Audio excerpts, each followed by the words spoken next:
Gálatas capítulo 2, verso 1, as escrituras nos dizem: depois passados 14 anos, subi outra vez a Jerusalém com Barnabé, levando também comigo a Tito. E subi devido a uma revelação, ele expôs o evangelho que prego entre os gentios, mas em particular aos que eram de destaque, para que de modo algum estivesse correndo ou não tivesse corrido em vão. Mas nem mesmo Tito, que estava comigo, embora sendo grego, foi constrangido a circuncidar-se. 4. E isto por causa dos falsos irmãos intrusos, os quais furtivamente entram a espiar a nossa liberdade que temos em Cristo Jesus, para nos escravizar, aos quais nem ainda por uma hora cedemos em sujeição, para que a verdade do evangelho permanecesse entre vós. Ora, daqueles que pareciam ser alguma coisa, quais outrora tenham sido, nada me importa, Deus não aceita a aparência do homem, esses, digo, que pareciam ser alguma coisa, nada me acrescentaram. Antes, pelo contrário, quando viram que o evangelho da incircuncisão me fora confiado, como a Pedro o da circuncisão, porque aquele que operou a favor de Pedro para o apostolado da circuncisão, operou também a meu favor para com os gentios. E quando conheceram a graça que me fora dada, Tiago, Cefas e João, que pareciam ser as colunas, deram a mim e a Barnabé as destras de comunhão, para que nós fôssemos aos gentios, e eles a circuncisão. 10 e último, recomendando-nos somente que nos lembrássemos dos pobres, o que também procurei fazer com diligência. Curva sua cabeça. Pai, te damos graças uma vez mais nessa manhã, erguemos o nome do seu Filho Jesus mais alto do que qualquer outro nome, e te pedimos, caia sobre nós, com espírito de sabedoria e de revelação, a fim de que os olhos do nosso entendimento sejam iluminados, e possamos compreender a real esperança da nossa vocação. Que nenhuma palavra se perca, mas que tudo seja para a glória do seu nome, pelos interesses de Cristo e para o bem do mundo. Assim oramos, e quem crê diga amém. Queridos, nosso tempo é sempre escasso para tudo aquilo que precisamos compartilhar, então eu quero recomendar mais uma vez e insistentemente que você faça uso das plataformas digitais, porque você está presencialmente, você absorve a palavra, mas você pode durante a semana acessar as contas da família dos que creem e ouvir pelo menos mais uma vez a palavra, a fim de ter ganho, de ser enriquecido no Senhor. Então, lembrando vocês, o nosso tema de hoje é a unidade do Evangelho. Digam comigo, a unidade do Evangelho. Nós já observamos que no capítulo 1 e 2, o tema é autobiográfico. O que Paulo está fazendo? Uma defesa da legitimidade do seu apostolado e do Evangelho. Disso tratam os capítulos 1 e 2 de Gálatas. A autobiografia de Paulo defendendo seu apostolado e seu Evangelho. Preciso relembrar vocês que Paulo não está defendendo a sua posição enquanto apóstolo. Ele está apenas defendendo sua legitimidade para ser um apóstolo, porque um apóstolo é aquele que falava em nome do Cristo. Então, Paulo estava sendo atacado pelos falsos mestres da região da Galácia, que perturbavam a liberdade dos santos e pervertiam o evangelho, causando escravidão, como nós lemos. Eles eram intrusos que espiavam a liberdade dos irmãos, ou seja, aquele tipo de gente que faz um patrulhamento da vida alheia, fica perturbado com a liberdade que os irmãos têm em Cristo Jesus, sabe? De repente um irmão está ouvindo uma canção que não é sacra, e aí tem um irmão só querendo, olhando no stories, tá ouvindo música do mundo, né? Aquele tipo de mentalidade caída. Ou o irmão está lá com a sua família, está com a sua esposa, num jantar à luz de velas, tomando um bom vinho para a glória de Deus, e tem um irmão lá dizendo, está tomando vinho, né? Na verdade, o único pecado seria tomar vinho ruim, né? Com a sua esposa, mas era esse tipo de coisa. Os irmãos queriam escravizar, eles não estavam satisfeitos com a liberdade. Então, estavam dizendo, Paulo não é um apóstolo, Paulo suaviza o evangelho, ele não quer que vocês andem pagando o preço, nós precisamos pagar o preço da nossa salvação, isso é bem comum no nosso meio. E Paulo está dizendo, eu sou um apóstolo, não porque quer defender sua posição, mas porque quer defender a doutrina que pregava. Amém? Porque um apóstolo fala em nome de Cristo, então ninguém pode ir contra um apóstolo. Por isso, não existem mais apóstolos hoje. porque todos nós falamos pela Escritura e todos nós somos passíveis de sermos confrontados pela Escritura. Um apóstolo não, ele fala, você obedecia. Mas graças a Deus, apóstolo bom é apóstolo morto, os do Novo Testamento. Aleluia, glória a Deus. É um memezinho reformado. Então, duas coisas com a minha amiga Bibi, rápida no gatilho. Capítulo 1, Paulo enfatiza a sua independência dos outros apóstolos. Parece contraditório, contudo é paradoxal o que vamos ver. Ele afirma no verso 12 do capítulo 1, eu recebi o meu evangelho por revelação. Não foram os apóstolos que me ensinaram. Escute, o que caracterizava alguém um apóstolo de Cristo? Ouça, o fato de ter recebido o evangelho diretamente do Cristo, ainda em vida ou ressurreto. Então isso caracteriza um apóstolo. Portanto, há alguém aqui que ouviu o evangelho do Cristo ressurreto pessoalmente? Se há, este tal é um apóstolo entre nós. Mas não há. Todos vocês e eu ouvimos o evangelho da parte dos homens. Paulo disse, eu sou um apóstolo, não da parte dos homens, mas nós, tudo que somos, somos da parte dos homens que Deus deu à igreja, graças a Deus, amém? Então ele diz, eu recebi por revelação, não foram os apóstolos que me ensinaram, foi o próprio Cristo. Então ele está enfatizando sua independência dos outros apóstolos, mas, no capítulo 2, ele está enfatizando sua interdependência dos outros apóstolos. Olha que curioso, ele diz, embora eu não precise de aprovação ou de autorização, pela unidade, eu subi até a Jerusalém, expus o evangelho que eu creio, e eles me deram a destra da comunhão. Ou seja, reconhecemos você como um apóstolo. E olha, eu vou te falar, coisa difícil foi reconhecer Paulo como um apóstolo. Imagina o Pedro, Tiago, João, os caras que andaram com Jesus, e o Paulo dizendo, eu também sou apóstolo. E aí ele foi expor o evangelho. Não apenas expôs, ele foi expor o evangelho e mostrar os frutos do evangelho. A gente já vai ver isso entre os gentios. De maneira tal que Pedro, Tiago e João ficaram perplexos e falaram, uau, você é um apóstolo. Aí, tão apóstolo que Paulo expôs o evangelho a eles em particular, a gente já vai relembrar isso. E depois o Pedro escreveu na sua carta dizendo, nosso amado irmão Paulo, que em suas cartas tem coisas de difícil compreensão. Primeiro eles acharam que o Paulo era um arrogante. Depois o Paulo começou a falar, o Pedro falou, não estou entendendo nada que esse cara está falando. É de Deus, mas eu não entendo. Pedro estava igual os crentes neopentecostal de hoje, que vão no culto, como é que foi? Forte. Mas aí, que ganho intelectual você teve, empoderamento para a sua vocação? Pedro estava mais ou menos assim, estava meio neopentecostal. Então, essas são as duas ênfases, capítulo 1 e 2. Independência e interdependência. Amém? Do que trata a epístola de Paulo aos Gálatas, vamos relembrar juntos, por favor. Vamos dizer todos juntos. Vamos lá, 1, 2, 3. O que estava em jogo? A pureza e unidade da igreja. A unidade e pureza da igreja são mantidas apenas pela pureza do evangelho. A pureza do evangelho é preservada mediante a centralidade da graça no evangelho. Disso trata a epístola de Paulo aos Gálatas. O que estava em jogo? A pureza e a unidade. Ou seja, a igreja é pura e é única, ela é católica. Ok? Amém? Não existem muitas igrejas, existe uma única igreja, o corpo de Cristo. Há um só corpo. 4 de Efésios nos ensina isso. E o que mantém a pureza da igreja é a pureza do evangelho. E, nas palavras emprestadas do meu amigo Felipe Bartoszewski, a pureza do evangelho é preservada mediante a centralidade da graça no evangelho. Ou seja, o evangelho só é o evangelho se ele for a boa nova de que Deus nos salva exclusivamente porque quer, e essa salvação é estritamente obra dele na sua e na minha vida e em toda a criação para a glória do nome dele. Amém? Se depende do seu desempenho, se depende do meu desempenho, se é o evangelho e mais alguma coisa, é um anátema.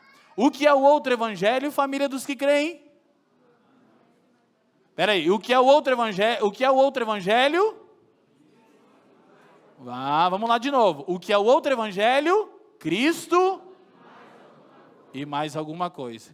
Cristo e o dízimo, Cristo e o jejum, Cristo e a frequência no culto, Cristo e o encontro com Deus, Cristo e a célula, Cristo e a primícia do grande apóstolo sacerdotal, Cristo e beijar o anel do apóstolo. O que Paulo diz? Maldito seja esse evangelho, maldito seja quem prega esse evangelho, maldito seja quem ouve esse evangelho. E todos sejam amaldiçoados em nome de Jesus. Que não é uma maldição do diabo, eu já disse que é fraquinha, é do Senhor Jesus.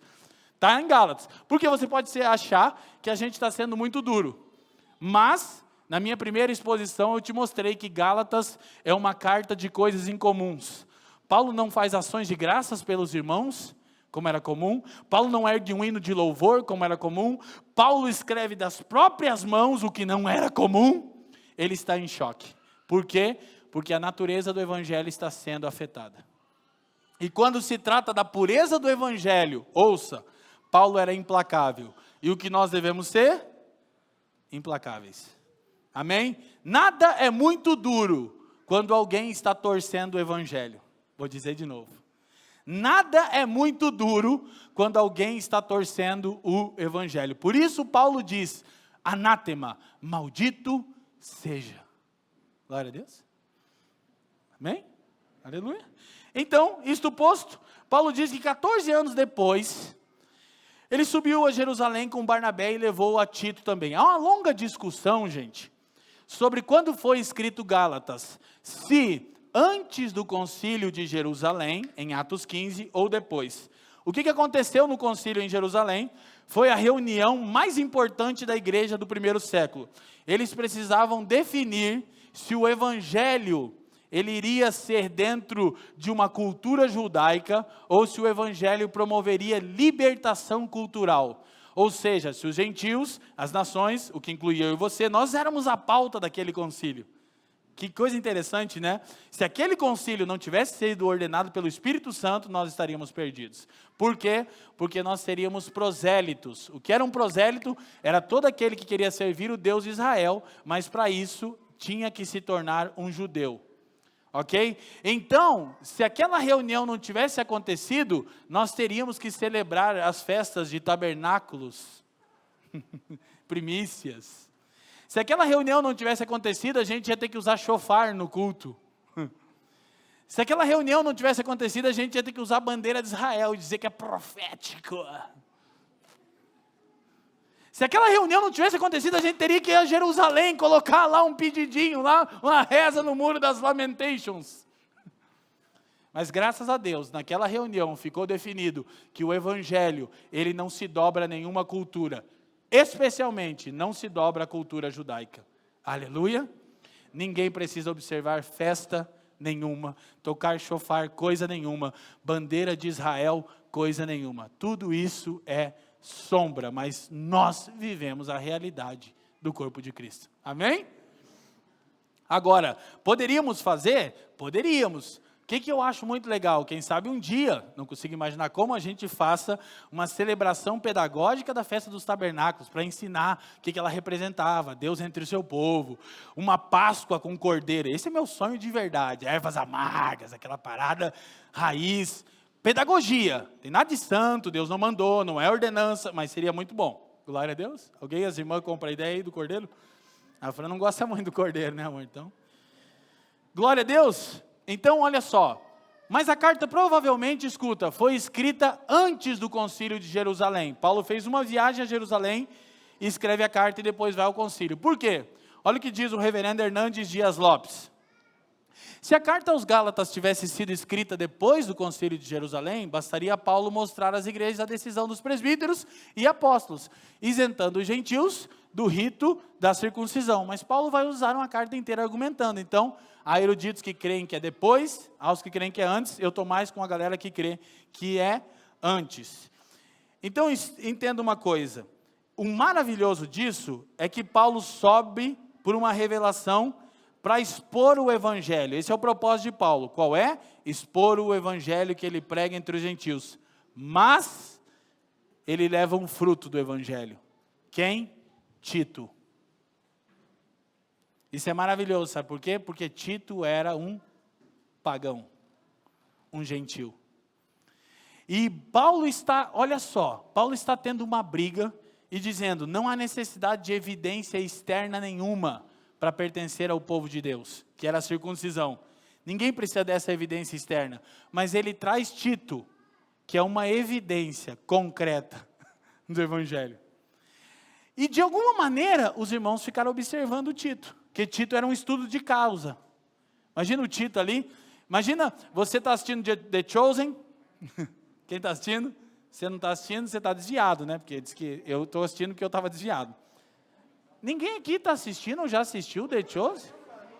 Ah, todo mundo já assistiu, só eu e a Fran que começamos a assistir semana passada. De tanto que encheram nossa paciência.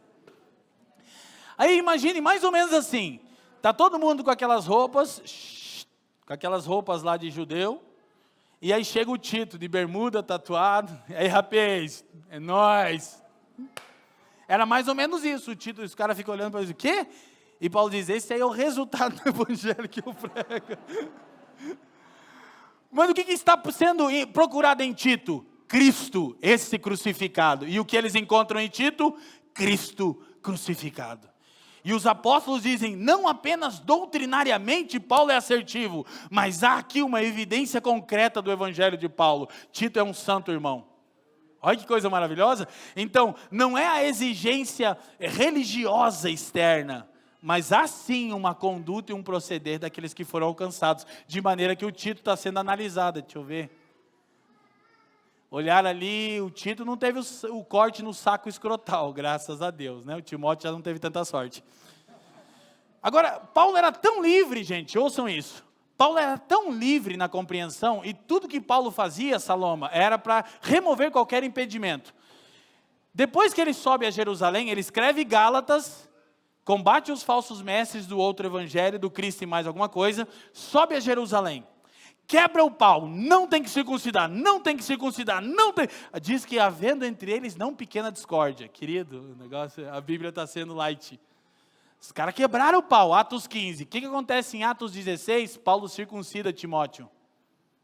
Aí você diz, você está de brincadeira, meu irmão. Atos 16, 3, Paulo pega Timóteo e circuncida. Imagina o Timóteo no meio de tudo aquilo dizendo... Aí o Paulo disse, vou te explicar o seguinte, você é filho de judia. Então você tem uma vocação de falar aos judeus. Se você não for circuncidado, ninguém vai te ouvir. Então isso aqui não serve para a sua salvação, mas serve para que você seja um meio de pregar o evangelho para o seu povo. Então, olha só, no processo de contextualização, ouça a bolha, vale tudo, desde que esse tudo não comprometa nada da essência do evangelho. Vou dizer de novo, no processo de contextualização, vale tudo, desde que esse tudo não comprometa nada da essência do evangelho. Quem está me entendendo? Paulo diz, fiz-me de tudo para com todos, a fim de alcançar alguns. Então o cara que briga para não circuncidar, sai do concílio e circuncida o discípulo dele. Porque Paulo diz, não vamos colocar nenhum impedimento. Agora, de novo, escute, ontem eu refleti nisso, e me veio uma luz pensando na liberdade de Paulo. Por quê? Paulo está amaldiçoando quem prega o outro evangelho, e quem recebe o outro evangelho em Gálatas. Ele diz, seja anátema. Escuta, mas quando escreve aos Filipenses, Paulo diz uma coisa, presta atenção. Ele diz, olha, uns pregam a Jesus por ganância, outros por porfia, contenda, intenções dúbias. Aí ele diz uma coisa que não era normal Paulo dizer, mas o importante é que Cristo seja anunciado.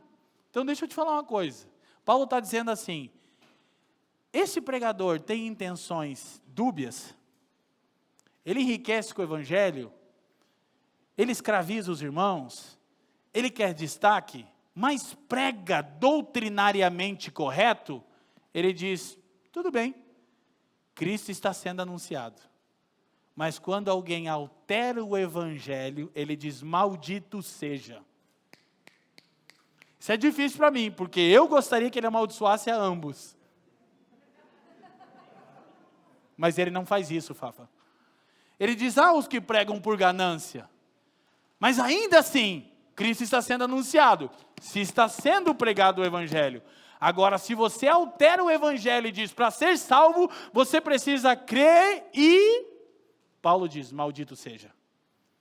Estão entendendo? Como Paulo tem uma única intenção, Cristo proclamado. De acordo com as Escrituras. Ah, esse cara é do mal, deixa que Deus mata ele depois. Não se... Agora, alterou o evangelho, maldito seja. Entendeu? Então essas questões parecem contraditórias, mas são paradoxais. Paulo era realmente uma pessoa distinta. Então, Timothy Keller, falando sobre esse encontro de Paulo, ele diz, essa reunião poderia ter acabado por dividir a igreja, ainda em estágio tão inicial de sua vida, fazendo assim, emergir duas religiões. Ouça, isso não é o concílio de Jerusalém. Então, de acordo com vários eruditos, Paulo sobe a Jerusalém, para expor o evangelho que pregava entre os gentios, leva Barnabé e leva Tito. E aí ele diz que ele faz isso em particular com Pedro, Tiago e João. No concílio de Jerusalém, em Atos 15, gente, tem um monte de gente. Tem os presbíteros da igreja, sobe uma galera com Paulo. Paulo traz uma excursão lá de Antioquia, de ônibus, e a galera discute, quebra o pau, faz uma votação. Aqui não. Aqui, se Paulo e os apóstolos de Jerusalém não dessem a destra da comunhão, nosso futuro teria sido comprometido. Ou seja, haveriam duas religiões. Uma oriunda do judaísmo, um tipo de judaísmo revitalizado, e um cristianismo também manco, que não reconheceria outros como salvos. Mas graças a Deus, o Espírito Santo conduziu a reunião, e eles se viram como irmãos distintos, muito diferentes, mas com um único evangelho, deram as destras da comunhão. Eu já dei a destra da comunhão para os irmãos, que eu enviei. Eu disse, irmão, não suporto andar com você, mas reconheço que se você é Deus, te abençoe. Glória a Deus, graças a Deus. Porque Paulo e Pedro não eram amiguinhos não, mano. Você lembra? Lá na semana que vem, a exposição vai ser o Paulo dizendo, eu repreendi até Pedro na cara. Então não podia ser depois do concílio, Pedro não ia dar uma mancada daquela, depois do concílio. Aí o Pedro escreve a carta e diz, o querido irmão Paulo escreve umas coisas que ninguém entende. Eles nunca foram aquela maravilha toda, entendeu? Mas deram as destras da comunhão. Eram pessoas distintas, com vocações distintas, com operações diferentes. Mas o evangelho era o mesmo, quem está me entendendo? Então nós precisamos ter isso em mente, ok? Aí Paulo diz que subiu por obediência a uma revelação, expôs o evangelho entre gentios. 2:2 diz, mas em particular, mano, o cara era convicto de que tinha recebido a revelação. Ele sobe a Jerusalém e disse assim, eu quero falar com Pedro, Tiago e João. Em particular, ele diz, eu recebi o apostolado de Jesus. Você imagina o Pedro. Que luta, hein, João? É o João, que eu acho que era o cara mais pacífico, que falou, vamos ouvir ele. Lembra que o Tito está ali, né? Aí ele começa a expor particularmente, de maneira que os caras dizem, não há nada que acrescentar. Eles dão uma recomendação para Paulo, que é incrível, a gente vai ver no fim do texto, mas não acrescentam nada. Digam, cara, você só pode ter recebido do mesmo Jesus que nos ordenou. De maneira que quando Paulo escreve aos irmãos que estavam em Corinto, ele diz coisas que, se você parar para pensar, são assustadoras. Por quê? Porque Paulo não esteve na última ceia, ou esteve? Não. E ele diz, porque eu recebi do Senhor Jesus o que também vos entreguei. O Senhor Jesus na noite ficou traído e começou a descrever, e os caras, caramba, viagem astral, você estava lá, Paulo? Ele disse, não, eu recebi revelação. Jesus explicou até como é. Paulo, a gente sentou lá, a gente comeu, estava o Judas, o João estava aqui, Judas na esquerda, João na direita. Aí os caras, aleluia, Judas era conservador, o João era o Judas era Lula livre, né? Claro, o Judas tem que ser, né? Coitado. Então, o reverendo Hernandes Dias Lopes elenca 3 pontos importantes aqui, nesse texto breve de Paulo. Digam comigo, os companheiros de Paulo, a motivação de Paulo, o propósito de Paulo. Então, os companheiros de Paulo são, Barnabé é o judeu convertido que está afirmando que o evangelho de Paulo é o de Cristo. Amém. Tito é o pagão convertido que está sendo a evidência de que o evangelho que Paulo prega é o de Cristo. Ok? Esses são os companheiros. Qual que é a motivação de Paulo? Obedeceram à revelação. Mas, gente, Paulo era um cara que sofria. Escuta, por quê? Capítulo 1 ele diz, eu recebi o evangelho por revelação de Cristo, eu não preciso de aprovação de ninguém. Capítulo 2 ele diz, eu subi por uma revelação para falar com os apóstolos. Que aí mesmo, o mesmo Jesus disse alguma coisa para Paulo no sentido assim, ó, você precisa prestar conta. Olha que coisa maravilhosa, se Paulo precisava prestar conta, irmão. Que dirá você, hein? Ele diz, você precisa preservar a unidade, Paulo. Ele sobe por uma revelação. Mas ele já tinha a revelação do evangelho. Ô querido, que sentido faz alguém receber revelação de Deus e pedir conselho da carne? Nenhum. Então ele não foi pedir conselho algum. Ele foi preservar a unidade. Ele foi dizer, me repreendam se vocês puderem. E eles nada acrescentaram. Deram as destras. E Paulo voltou e disse, viu? Somos apóstolos com diferentes operações. Mas fomos enviados por Cristo. Por que Paulo está defendendo o apostolado? Para relembrar, porque um apóstolo é alguém que recebeu o evangelho diretamente da boca do Cristo, vivo ou ressurreto, vivo também, né? Então, segue-se que não há mais apóstolos, porque tem alguém aqui entre nós que Jesus ressurreto apareceu fisicamente para você, ensinou todo o evangelho para você? Não, você não precisa nem responder que não, nós saberíamos. Seria evidente a todos os irmãos que você ia ser distinto, né? Não em status, mas em vocação. Então não há mais apóstolos. Por quê? Porque tudo que nós recebemos aqui, recebemos da parte dos homens. Amém? Homens ungidos por Deus. Não apóstolos, não profetas. Qual a característica dos profetas da primeira aliança? Recebiam revelação direta de Deus. Qual a característica dos profetas, dos apóstolos, perdão, da nova aliança? Recebiam revelação direta de Deus. Não há mais profetas, não há mais apóstolos. Agora, todos nós somos proféticos e todos nós somos apostólicos. Todos nós falamos o que os profetas falaram, todos nós comunicamos a mensagem que os apóstolos comunicaram. Amém? Então nós somos profetas e apóstolos, com P e A minúsculo. Glória a Deus. Amém? Quando um líder diz, eu sou um apóstolo, está numa situação difícil. Ninguém pode ir contra o que um apóstolo ensina. Ele é um enviado direto de Jesus. Mas, não é isso que a Escritura ensina. Nós todos temos que passar pelo crivo das Escrituras. Amém? Então a motivação de Paulo era obedecer à revelação. Agora, a nossa revelação, que nós temos algum tipo de revelação, Leandro? Temos, não como a dos apóstolos ou profetas. A revelação que os cristãos desfrutam equivale à iluminação para a compreensão daquilo que as Escrituras registram. Poderia ser mais adequadamente chamada de inspiração. Digam comigo, inspiração. Pois de forma alguma poderá ser uma nova mensagem. Assim, a ordem é a seguinte: Escrituras, tradição da igreja, comunhão dos santos. A ordem para quê? Para verificarmos se a inspiração vem de Deus. Quem aqui já foi inspirado pelo Senhor? Poxa, eu fui inspirado, saiu um livro de 400 páginas. Inspiração. Inclusive, eu particularmente sou um cara assim dado à coisa mística do Evangelho, positivamente falando. O que quer dizer isso, André? Eu preciso de inspiração para falar.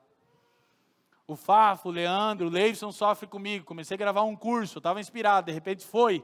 Tem que terminar as aulas, mas não tem inspiração. Aí o Leivson fala, mas você tem todo o conteúdo. Eu digo, mas não é de conteúdo que eu preciso. Eu preciso do Gema, do Maloik, entendeu? Que não é ruim, não é uma revelação. Então, agora, como é que eu sei se a inspiração que eu estou tendo, revelação, é de Deus? Primeiro, é embasada pelas Escrituras? Se não, joga fora, é da sua cabeça. Tive uma visão, é visagem isso. Tive um sonho, comeu muita pizza. Glória a Deus. Primeira Escritura, depois tradição da igreja. Poxa, eu tive uma inspiração aqui. Mas ninguém nunca, em 2000 anos de igreja, pensou nisso. Olha só. Inclusive tem um coach, anátema, filho de Satanás, que diz que vai fazer em 2 anos que a igreja não fez em 2000. Entendeu? Satanás, né? Só pode ser. Eu nasci há 10.000 anos atrás. É o louvor dele. Agora eu vou. Dias atrás me mandaram um vídeo, coitado, cara. Tem gente que é o fim de carreira mesmo. Ele disse assim, não tem ninguém no Brasil que sabe mais de Bíblia do que eu. Eu disse, cara, deve ser maconha, mas é haxixe, que é maconha concentrada, é um negócio mais forte, que bagulho louco. Glória a Deus. Ouça, altera o evangelho, maldito seja, em nome de Jesus, não no meu nome. Glória a Deus. Então, tradição da igreja, se ninguém nunca disse, baixa a bola, você chegou agora. E terceiro, a comunhão dos santos, irmão. Você está ali inspirado pelo Espírito. Senta com irmãos mais maduros e, querido, eu estou tendo aqui uma impressão desse texto bíblico, tal. O que te parece? Aí com todos os santos a gente alcança altura, largura, profundidade e comprimento, amém? Aí é seguro. Agora tem os irmãos que acordam de manhã com a barriga cheia de pizza e vão para a internet postar um revelamento que receberam na madrugada. Vocês, cara, você foi no banheiro antes de fazer esse post? Que se fosse, resolveria. Quem está me entendendo? Sim ou não? Então nossa revelação não se equivale à revelação profética e apostólica da primeira aliança e da nova aliança. Mas é inspiração. Aí vem a frase desmotivacional da manhã. Diga amém? Nós vamos até fazer isso, Fafa. Momento coach do fracasso. Olha só, próxima. Um cristão é apenas um eco, não uma voz. Sua fala não é original. Antes, origina-se nas Escrituras, não nele mesmo. Numa geração que quer ser voz, precisamos entender o valor de sermos um eco. Numa geração que quer ser relevante, precisamos entender o valor de sermos fiéis. Amém? Eco, não voz. Fidelidade, não relevância. Cara, o maior homem nascido de mulher foi chamado de eco. E você quer ser uma voz. Quem é o maior homem nascido de mulher, de acordo com o próprio Jesus? O cara que preparou o caminho do Senhor. E o que foi dito sobre ele? Voz do que clama no deserto. Ou seja, você não é original, você é um eco daquele que clama. Quem clama? Deus clama aos homens que se arrependam. O que João Batista era? Um eco. E você quer ser uma voz? Será que você não está pensando muito de si mesmo, irmão? Então não tem nada de original. Né? Agora a gente vive nessa geração da lacração. A galera toda hora querendo postar uma frase de efeito e tal. Cara, não tem nada de original. E se tiver de original, eu vou ter medo. Que se originar em você, deve ser um negócio muito ruim, porque você é depravado. Não, isso aqui saiu de mim aqui, ó. Fala, ih, meu Deus do céu. Nem quero, então pode guardar, irmão. Glória a Deus, irmão, amém? Os irmãos não estão muito, glória a Deus. Então, olha só, mas temos algum tipo de revelação? Temos. De inspiração, de revelação em qual sentido? Ouça-me. De compreensão daquilo que está escrito. De clareza da nossa vocação. Então, ouça, pessoas de revelação são pessoas de autoridade.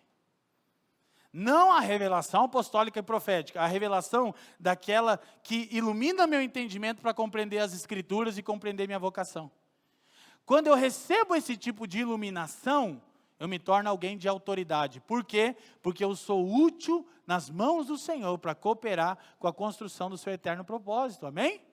Diga comigo, pessoas de revelação são pessoas de autoridade. Mas não revelação desse nível, de ninguém nunca tinha pensado nisso. Revelação de ser iluminado. Revelação de compreender nossa vocação.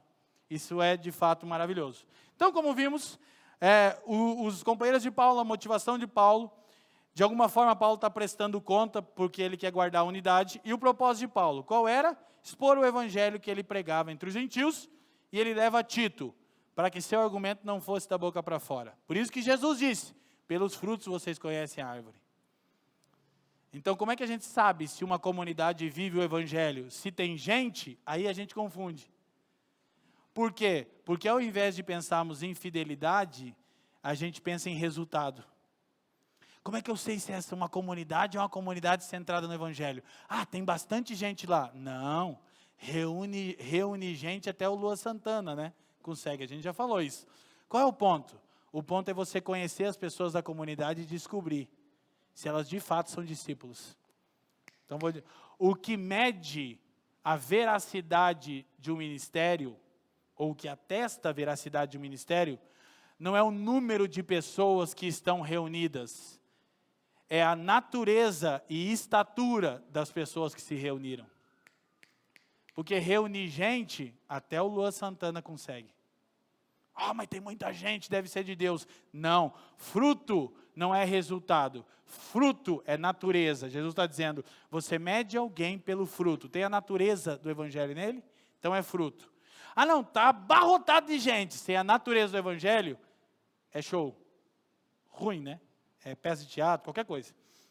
Então, Paulo diz que leva a Tito e que não constrangeram Tito a circuncidar. Vamos lá projetar para nós? O resumo é que a aceitação de Tito foi uma declaração pública radical das implicações do evangelho.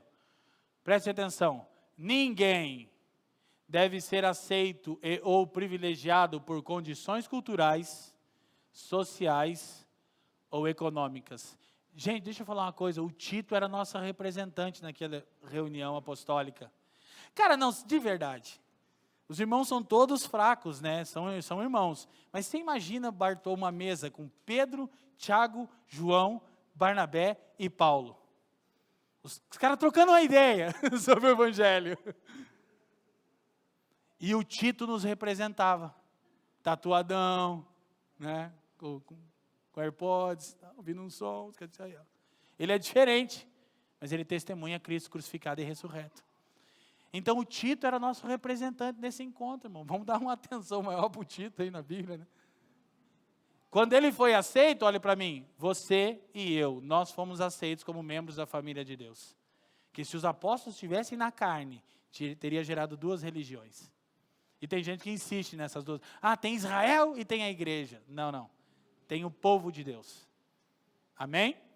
Então, o que nós vemos aqui? Aí Paulo diz 4 e 5, que os falsos irmãos estavam espreitando a liberdade e reduzindo a comunidade dos Gálatas à escravidão. Aí Paulo diz, nem por um minuto me sujeitei a eles. Ou seja, quando o que está em jogo é a pureza do evangelho, Paulo era implacável. O que nós devemos ser? Implacáveis. Não e não. Não volta atrás. Mas é muito duro. Não importa, não volta atrás. Mas é muito pesado de língua. Não importa, não volta atrás. Maldito seja. Meu Deus.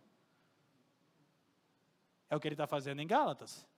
Aí, por que ele está tendo essa luta? Porque se comprometer a pureza do evangelho, que é a graça no centro, compromete a pureza da igreja. Então aí Jesus morreu debalde, porque ele não vai ter um povo santo e glorioso que reflita quem ele é. Quem está entendendo? Por isso que Paulo está em choque quando escreve aos Gálatas. Então, os irmãos querem espreitar a liberdade, né? Eu já falei, os irmãos, o ministério patrulhando a vida alheia. Não está cheio de irmãos? Nas igrejas que tem um outro evangelho, gera o patrulhamento da vida alheia. Por quê? Porque é ensinado assim, para ser salvo, você precisa crer. Aleluia, aleluia. Mas tem que. Aí todo mundo fica é uma corrida de desempenho. Olha para mim. Quem é melhor entre nós? Quem é mais santo? Quem ora mais? Quem jejua mais? Quem oferta mais? Aí a gente começa, aí o irmão dá uma oferta e ele já começa a dizer, Deus me tocou, ofertei meu carro. E quem perguntou? Aí os irmãos vão lá fazer a obra social. Olha lá. Vou dar sopão na rua à noite. Para a glória de Jesus. Forte meu ministério.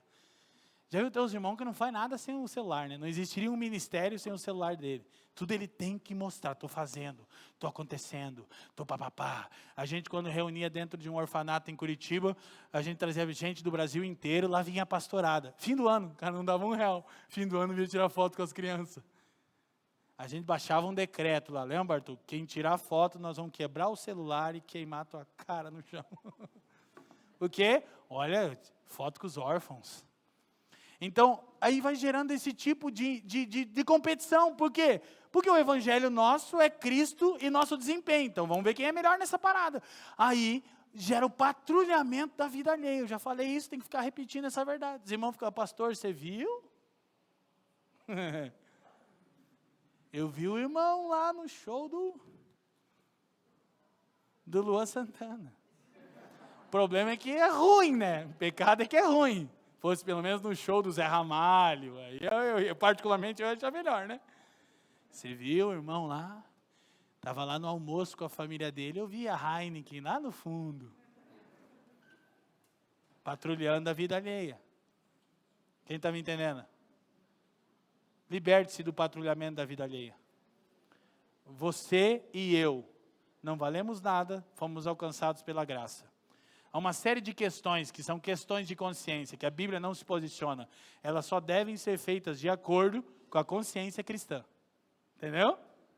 Então acaba gerando isso. Aí Paulo diz, estou escravizando os irmãos não podem nem mais ouvir o Zé Ramalho, Racionais em Paz. Então, o Evangelho promove liberdade cultural e liberdade emocional. Diga comigo, liberdade cultural, liberdade emocional.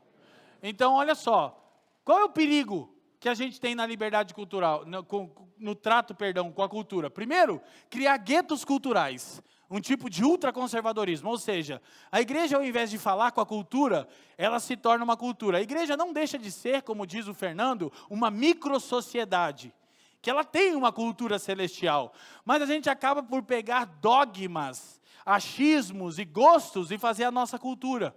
E vender o nosso produto. Aí todo mundo tem que andar igual a gente, tem que ser descolado, ou tem que ser engravatado, ou tem que falar tá amarrado, ou tem que falar somos os familheiros. Cara, isso é muito brega, velho. De verdade, vocês sabem. Eu já falei na outra, eu não vou perder tempo com isso.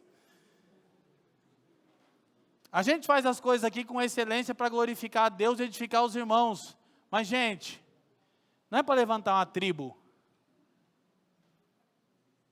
Dias atrás, eu coloquei uma camisa da família, que a galera fez há 20 anos atrás, nunca mais fizeram também, né? Depois dessas falas minhas aqui, né? Que vai comprar, né? Não vende mais, né? E aí eu botei o bem e falou, pai, o que é isso? A Fran tá aqui de prova. Eu disse, o quê? Essa camisa? Eu disse, ué? Nunca vi você usando uma camisa da família. Por quê? Porque a gente fez para um tempo fraterno, eu acho que para levantar um recurso para pagar as reformas que estava tendo aí. Mas, cara, é brega e não é cristão ficar defendendo uma marca. Somos os familheiros, somos assembleiano, quadrangular. Vá para o inferno, rapaz. Filho de Belial. Amém? Então, ninguém aqui na família tem essa parada de... Família, para com essa breguice aí, já falei. Glória a Deus, aí não vai vender nunca. Agora vamos fazer camiseta para pagar o ar-condicionado que estragou. Então, a gente cria gueto cultural, que é criar a nossa própria cultura. Ela não é para se relacionar com o Evangelho ou para testemunhar o Evangelho. A igreja é microsociedade, enquanto cultura celestial, para o testemunho para o mundo. Não para se fechar e obrigar as pessoas a se dobrarem. Todo mundo tem que andar de bermuda, todo mundo tem que ter tatuagem, todo mundo tem que ter um hype e tal, worship, né? Não, calça de couro, para. Segundo, elevar a adequação cultural a um nível de virtude. Um tipo de ultraprogressismo, ou seja, aí tem a galera que é totalmente contracultural, que é gueto, e tem a galera que é tudo completamente, moldada à cultura. Não, nós temos que ser underground, ser Lula livre e tal. Não, gente, são extremos. O Evangelho nos liberta da cultura. De maneira que a cultura, para nós, não é uma máxima. E nem é desprezível por completo, quem está me entendendo? Então, aí a gente vai entender que a nossa unidade não tem a ver com cultura. Timothy Keller diz algo sensacional sobre isso. Um cristão tem muito mais em comum com outro cristão que leva uma vida nômade nas planícies da Mongólia, do que com um incrédulo que é seu vizinho de rua, que dirige um carro semelhante ao seu e cujos filhos frequentam a mesma escola de seus filhos. A unidade cristã não leva em consideração distinções culturais, nem depende da similaridade da cultura. Então existe mais coisa em comum entre nós e cristãos nômades das montanhas do Mongólia do que do ímpio, que vive do nosso lado, frequenta os mesmos restaurantes, usa carros parecidos, tem mais unidade entre nós e o cristão mongol. Por quê? E é isso que a gente entende? Não, a gente quer o quê? Um estereótipo. A gente quer um jeito de ser. Para andar com a gente, tem que se adequar à nossa tribo. Mas a família de Deus é composta de homens de todas as tribos, línguas, povos, nações e culturas. Amém? Então, liberdade emocional. Nunca é demais relembrar. Liberdade cultural, para que nós nos contextualizemos, sem sermos escravizados e sem desprezarmos a cultura, a língua de um povo. E liberdade emocional. Liberdade emocional em qual sentido? Diga comigo, minha paz com Deus. Com o próximo, comigo mesmo com a criação, não depende do meu desempenho, mas da obra de Cristo. Então, o evangelho puro tem que ser preservado, por quê? Porque ele promove liberdade emocional. Sabe por quê? Porque o outro evangelho escraviza, inculpa. Por quê? O ensino é o seguinte: você não está andando à altura. Aí você nunca alcança essa altura. E aí você vive debaixo de jugo. Você não entende uma coisa, escute. Embora a santificação é uma evidência na vida do crente, ela nunca será plena nessa vida. Mas deve ser crescente. Entendeu? Embora a santificação seja sim uma evidência do cristão, ela nunca será plena nesta vida. Contudo, deve ser crescente, de glória em glória. Estamos sendo transformados à imagem do Senhor pelo seu Espírito. Quem está me entendendo? Então não fica patrulhando a vida alheia. Seja um suporte para os seus irmãos. Quer dizer que eu não posso repreender um irmão surpreendido no pecado? Deve. Mas lá em Gálatas, no final, Paulo vai dizer como? Com mansidão, olha por você mesmo. O irmão está pecando? O pastor Leandro falou para não patrulhar a vida alheia. Não, é teu irmão, rapaz. Patrulhar a vida alheia é ficar comentário. É o ministério que os irmãos receberam, né? Uns apóstolos, outros profetas e outros Arnaldo César Coelho. Ministério comentário. A Bíblia é clara, Galvão. O jogador estava em pecado. Mas não estou murmurando, estou comentando. É o ministério comentarista dos que creem. Glória a Deus. Amém? Nunca é demais lembrar uma máxima da família dos que creem, que é um mantra intencional. Na igreja, a murmuração cessa quando encontra um crente maduro. Glória a Deus. Aleluia. Por que a gente tem que relembrar essas verdades do Evangelho? Paz com Deus, paz com o próximo, paz comigo mesmo, paz com a criação, não por meu desempenho, mas pela fé em Jesus, porque o Novo Testamento repete isso toda hora. Se o Novo Testamento acha que não é demais repetir que o Evangelho é sempre o Evangelho da graça, a gente também não acha demais repetir essa verdade. Amém? Glória a Deus. Então, caminhando aqui, a gente precisa refletir no seguinte. Paulo, então, passa a essas exortações, e ele vai falar, gente, aqui, que esteve com os apóstolos e os apóstolos não acrescentaram nada. Qual que era o evangelho que Paulo pregava? Lá, Atos 16, 38, 39. Irmãos, tomem conhecimento de que se vos anuncia a remissão de pecados por intermédio deste, o Cristo, né? E por meio dele, todo o que crê é justificado de todas as coisas, das quais vós não pudesseis ser justificados pela lei de... Então o que é o evangelho de Paulo? A justiça pela fé e não pela lei. Amém? E aí os apóstolos escutam e dizem, perfeito, não há nada a acrescentar. Então eles não acrescentaram nada a Paulo, porque o evangelho de Paulo era o mesmo evangelho de Cristo. Então qual era o propósito de Paulo quando subiu a Jerusalém? Vamos lá para a gente ir caminhando para o fim.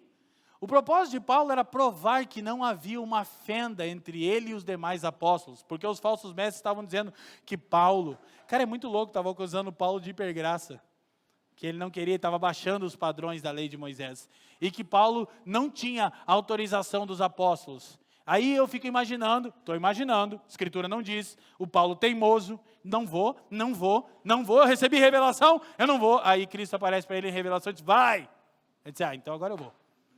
Me parece que ele não queria ir, porque os falsos mestres apertavam, acho que o Paulo era igual eu, quanto mais se aperta, mais eu bato. É aquele que morre esmurrando. Não vou, Deus falou comigo, Paulo disse. Mas aí ele foi e não ia buscar aprovação, ele queria mostrar que tinha unidade. Então olhem para mim, a unidade é uma coisa importante. Não havia dois evangelhos, nem conflito entre os apóstolos. Há diferenças de estilos, ênfase e esfera de atuação. Digam estilos, ênfases, esferas de atuação. Mas há um único evangelho. Embora a sua apresentação possa variar, a substância continua a mesma. Isso aqui é uma bênção para nós. Por quê? Porque há diferentes estilos. Glória a Deus. Há diferentes ênfases. E há diferentes contextos de atuação. Então é óbvio que alguém pode ter um estilo diferente. Entendeu? Cada um tem uma singularidade única e está inserido num contexto único e recebeu uma ênfase de Jesus. Precisa cuidar com as ênfases. Por isso que eu escrevi um livro chamado O Evangelho Completo, porque a gente, na busca de ênfase, está fragmentando a mensagem. Mas há diferentes estilos. Podia até terminar esse culto com o Salomão cantando igual a você. Quem topa? Topa? Mas nós vamos fazer, porque o horário já foi mesmo, né? Que diferença faz? Não, porque de verdade, a canção do Salomão é o evangelho puro. Eu sempre escuto ela sempre estourando no carro. Porque o evangelho faz isso. Porque o que ele olha é a obra interior de Jesus, amém? Então vamos ver se dá. Agora, embora não há essa exigência de obras, projeta para nós. Boas obras são um fruto do evangelho, não uma exigência dele. Por que não é uma exigência, Leandro? Querido, como é que o evangelho vai exigir boas obras de alguém que não foi liberto pelo evangelho? Então, mas não é uma exigência, o melhor dizer é que é uma evidência. Então, tudo aquilo que Deus nos requer, essa é a coisa maravilhosa do evangelho, ele já nos deu em Jesus. Se Deus diz, sede santos, ele já proveu a santidade em Jesus. Se Deus diz, andem em justiça, ele já proveu a justiça, porque não há em mim santidade, não há em mim justiça. Se ele diz, amem uns aos outros, mas eu odeio aquele irmão. Não, você eu sei que deve odiar. Inclusive haveria as razões para ele também te odiar, mas em Jesus vocês foram providos de amor um pelo outro. Quem que manda aí? O Adão que está em você ou Cristo? Quem está me entendendo? Então as boas obras são um fruto do evangelho, não uma exigência dele, mas o que Paulo está combatendo são as obras mortas, que são as tentativas humanas de justificação pessoal por meio do desempenho, e são trapos de imundícia. O profeta Isaías diz que todo o nosso esforço por justificarmos a nós mesmos é como um pano de chão, não é de linho nobre e pura seda. Glória a Deus, ninguém entendeu a piada, está faltando cultura, né? Assim. Glória a Deus, irmão, então, a cultura está baixa aqui na família. É um pano de chão, mas não é só um pano de chão, é um pano de chão imundo. Quem tem cachorro em casa? Levanta a mão. É o pano de chão que você usa para limpar o espaço do seu cachorro lá. A Fran já imaginou agora o sofrimento nosso lá com o João Calvino. A gente pensou que ele seria mais limpo. Então, para a gente ir concluindo, no versículo 9, Paulo diz que eles perceberam a graça de Deus que estavam com Paulo, estava com Paulo, e deram as destras da comunhão. Gente, é muito importante. Podemos ter estilos diferentes, podemos ter ênfases diferentes, escute, podemos ter campos de atuação diferentes. O que não pode ser diferente? A mensagem. Quem está me entendendo? Sim? Então, eles dão a destra da comunhão. A verdade do evangelho, qual que é a unidade cristã? Olha o que o reverendo Hernandes Dias Lopes diz. A verdade do evangelho é o cimento que nos une. Não existe unidade onde a verdade é sacrificada. Nós precisamos ter em mente isso. Então a gente guarda a unidade, onde a verdade é a base, ecumenismo não. Naturalmente a gente não vai ser agressivo, rude com pessoas que não creem de acordo com aquilo que cremos. Precisamos ser mansos e respeitosos, mas unidade não. Então, eu não tenho que ter unidade com a igreja X, porque eles se dizem igreja, só se a base deles for a verdade. Quem está me entendendo? Porque o cimento que nos une é a verdade. Então essa é a nossa pauta que a gente precisa refletir. Não existe unidade onde a verdade é sacrificada. Leandro, vamos guardar a unidade. Tem verdade? Não, então não tem unidade. Não sento na mesa, é um falso irmão. Paulo disse até para não comer com essas pessoas que torcem o evangelho. Quem está me entendendo? Sim? Aqui a gente vê o princípio Babel, que nunca é demais relembrar. Qual é o princípio Babel? Deus prefere divisão do que unidade carnal. Porque tem um monte de igreja que vive rachando, porque é unidade carnal. É um ajuntamento de pessoas que estão ali pelo carisma de um cara, porque ele manda nelas, porque ele faz da igreja empresa, ou porque elas se vestem iguais, ou porque o tipo de música que toca naquela igreja é o tipo de música que eles gostam. Então eu quero essa igreja porque toca o estilo de música que eu gosto. Isso é unidade carnal. O que Deus faz? Racha. Porque Deus prefere divisão do que unidade carnal. Quem está me entendendo? Unidade já sabemos disso, não é uniformidade, mas exige a essência do evangelho. Então, a verdadeira unidade cristã, para a gente ir encerrando, vai rolar o som mesmo, que beleza, que tem um Caldeira e um Salomão, a gente resolve qualquer coisa, né? A verdadeira unidade cristã reconhece que, primeiro, nosso parâmetro de aceitação é Cristo. Romanos 15:7 diz que a gente tem que receber quem Cristo recebeu. Não cultura, não raça, não condição social. Ô meus irmãos, deixa eu alertar vocês, não caiamos no pecado de procurar receber os irmãos à nossa mesa pela cultura, pela raça, ou pior, pela condição social deles. Essa coisa está tão maluca no nosso meio, que dias atrás eu estava numa casa de uma família que reúne entre nós, que é uma família muito simples, muito modesta. E como sempre a gente vai comer, eu faço um stories intencional, que eu estou tentando encorajar os pastores do Brasil a serem pastores. Eles não entendem, eles acham que ser pastor é pregar. E aí alguém comentou assim, as pessoas que ficam, uau, cara, você é incrível. E eu disse, por quê? Vai na casa de gente simples. Virou virtude. O cara acha que não, o que é o pastor? Vai atender os irmãos que têm grana, os irmãos que têm. Foi numa casa simples, comeu uma coisa simples, com pessoas simples. Eu digo, irmão, obrigação está virando virtude? Quem está me entendendo? Então a gente recebe os irmãos que Cristo recebe. E sabe qual que é o problema? Cristo recebe uns irmãos. Nunca mais me esqueci, Saloma não vai lembrar, eu acho. A gente estava numa conferência, Rio de Janeiro, sei daquelas belezuras que a gente ia naqueles retiros lá, que não tinha nem travesseiro. A gente foi partir o pão e você falou assim, irmão, agora você vai, esse pão aqui é o irmão, lembra disso? E aí você diz assim, se você não gosta dele, engole, não precisa nem mastigar, não vai engolir o irmão. Eu já usei isso várias vezes. 2, olha só, vai lá.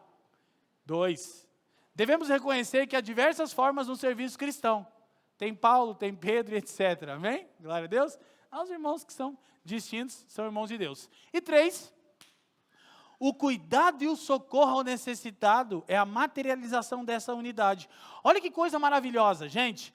Paulo disse, eles não me acrescentaram nada. Escute, não me acrescentaram nada, mas me recomendaram uma coisa. Qual? Lembre-se dos pobres. Então, a unidade cristã é também materializada quando socorremos o aflito. Agora, antes que alguém aqui seja embebido de socialismo, e diga, essa igreja não faz nada pelos moradores de rua. Paulo está falando do cuidado dos irmãos pobres. Paulo, ele inclusive quando escreve a Timóteo, ele diz, primeiro os domésticos da fé. Está cheio de necessidade no Brasil, não está? Então quem que a gente cuida primeiro? Os irmãos. Por quê? Porque esse é um testemunho para o mundo, que nós vivemos a partir de uma cultura que o mundo não conhece. Porque quando um irmão socorre o outro irmão, especialmente no din-din, no cascaio, no faz-me rir, a pessoa diz, o que? Você deu dinheiro para ele? Aham. As pessoas ficam em choque.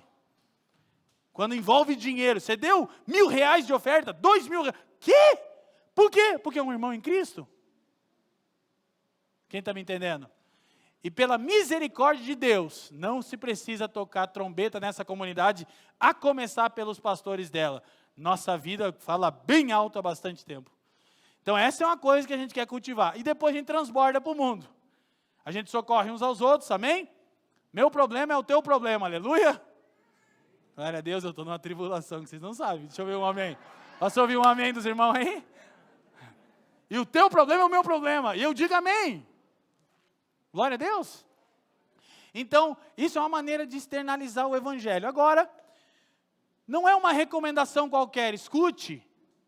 É a única coisa que os apóstolos sentem que precisam acrescentar a Paulo. Não no sentido que ele não fazia de, não esquecem. Paulo diz o quê? O evangelho glorioso, a cruz? Não, os irmãos pobres.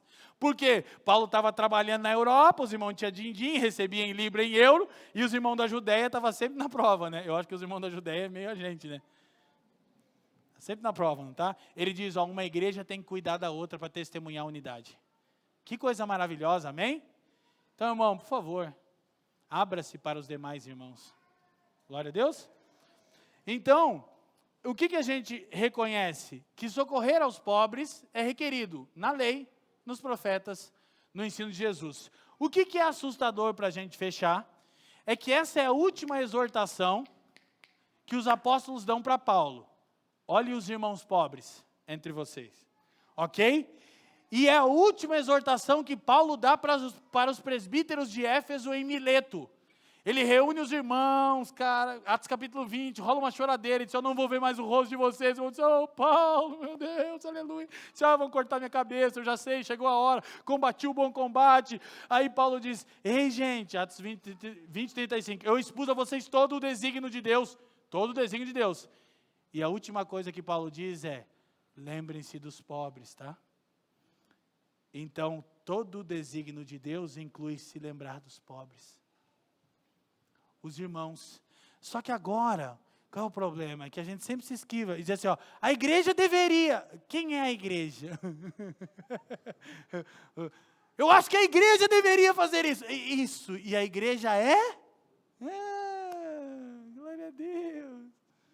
Que a gente já falou e nunca é demais repetir. Tem os irmãos do Ministério das Ideias aqui, né?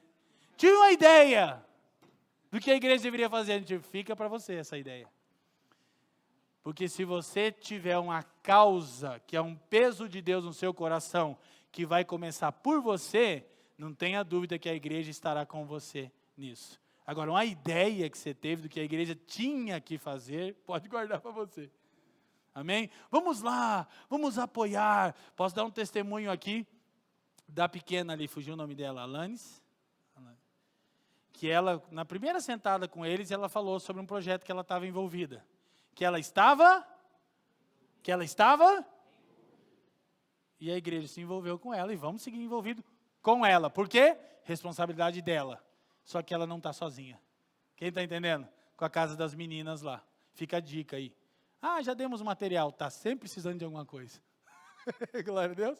Amém? E por fim, isso tudo demonstra que a gente não está entendendo o evangelho. Por quê? Ouçam. Porque o materialismo é uma filosofia de mundo.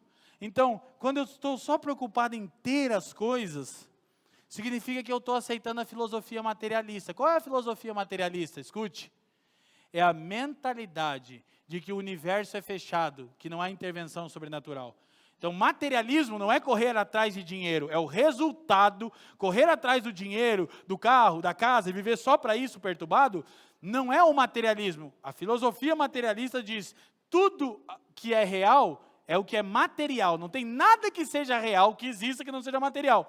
Então, como eu aceito o materialismo secular, eu vivo um estilo de vida secular. O que eu estou trabalhando? Eu preciso de uma casa. Por que eu continuo trabalhando? Porque eu preciso de um carro. Por que eu vou trabalhar mais um pouco? Porque eu preciso de um computador. Então, tudo eu preciso de alguma coisa. Eu não creio na eternidade, na intervenção divina. Eu sou materialista na filosofia de mundo. Então, a gente faz guerra. Por quê? Porque é o petróleo. Vamos proteger o petróleo, vamos matar todo mundo, porque tudo que tem é o petróleo. Filosofia de mundo materialista.